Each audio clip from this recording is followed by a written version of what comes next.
4월 27일 KMA 뉴스브리핑입니다. 코로나19가 9일째 10명 안팎을 유지하면서 다소 안정세에 접어들고 있습니다. 이에 따라 사회적 거리두기가 완화되면서 종교 활동이 재개되고 관광지를 찾는 발길도 늘어나고 있습니다.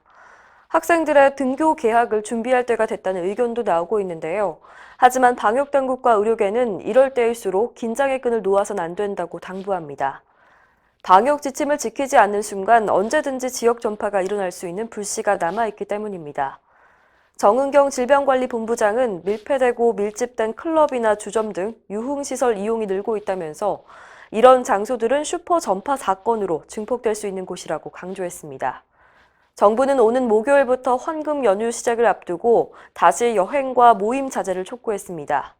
오늘 오전 현재 확진자는 전날보다 10명 늘어났고 사망자는 1명 증가했습니다. 내일이면 국내에서 신종 코로나 바이러스, 코로나19 첫 확진자가 나온 지 100일째를 맞게 됩니다.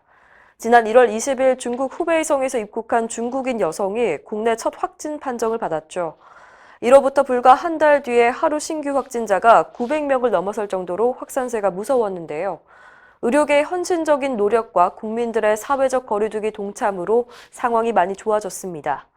현재 국내 코로나19 완치율은 80%를 넘었고 격리 치료 중인 환자 수도 1000명대로 줄었습니다.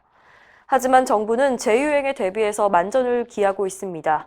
감염병 전담병원 내 중환자실을 확충하고 지자체와 협력해서 권역별 대응 체계를 마련할 방침입니다. 또 장기전을 위해 호흡기 질환자만 전문으로 진료하는 1차 의료기관 지정도 고려 중입니다.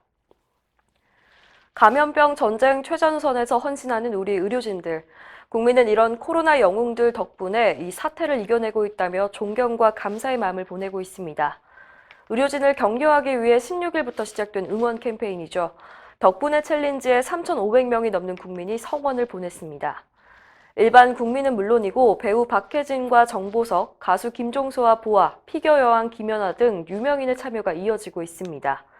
정부와 지자체 관계자들도 엄지를 들어 올리며 의료진들을 응원했습니다. 최대집 대한의사협회장은 지난 3개월간 의료진들이 몹시 지치고 힘들게 버텨왔지만 이 캠페인으로 다시 힘을 낼 수 있을 것이라고 의료계를 대표해서 감사의 뜻을 전했습니다.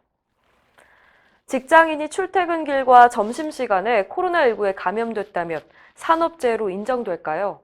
입증만 가능하면 인정받을 수 있다고 합니다.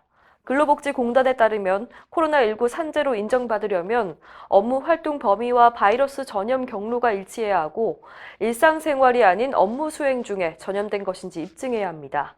구로 콜센터 집단 감염 사건도 감염 경로 입증이 수월해서 산재를 인정받았습니다. 출퇴근길과 점심시간도 마찬가지입니다. 통상적인 경로와 방법으로 출퇴근했고 회사 점심시간에 정상적으로 식사를 하다가 감염이 됐다면 산재 적용이 가능합니다. 업무 특성상 보건의료 종사자는 코로나19를 업무상 질병으로 인정받기가 더 수월할 것으로 보입니다. 의협 총선기획단이 임무를 마치고 다음 달 3일 해단합니다. 이번 총선에서 의사 출신 후보 2명이 당선됐는데요. 지난 11개월 동안 기획단을 이끈 이필수 단장은 아쉽지만 값진 결과라고 평가했습니다. 특히 코로나19 상황에서 각 정당의 공약들이 감염병 분야에 치우치는 바람에 의협이 제시한 공약들이 제대로 반영되지 못한 것 같다며 아쉬움을 드러냈습니다. 이 단장은 또 정치권과 지속적인 소통을 위해서 상시적인 대외 협력 조직 구성에 대해 논의할 것이라고 말했습니다. 총선 기간 동안 1인 1정당 가입 운동 등에 적극적으로 동참해준 회원들에게도 감사의 뜻을 전했습니다. 이상으로 뉴스브리핑을 마칩니다. 자세한 사항은 의협신문을 참고하시길 바랍니다.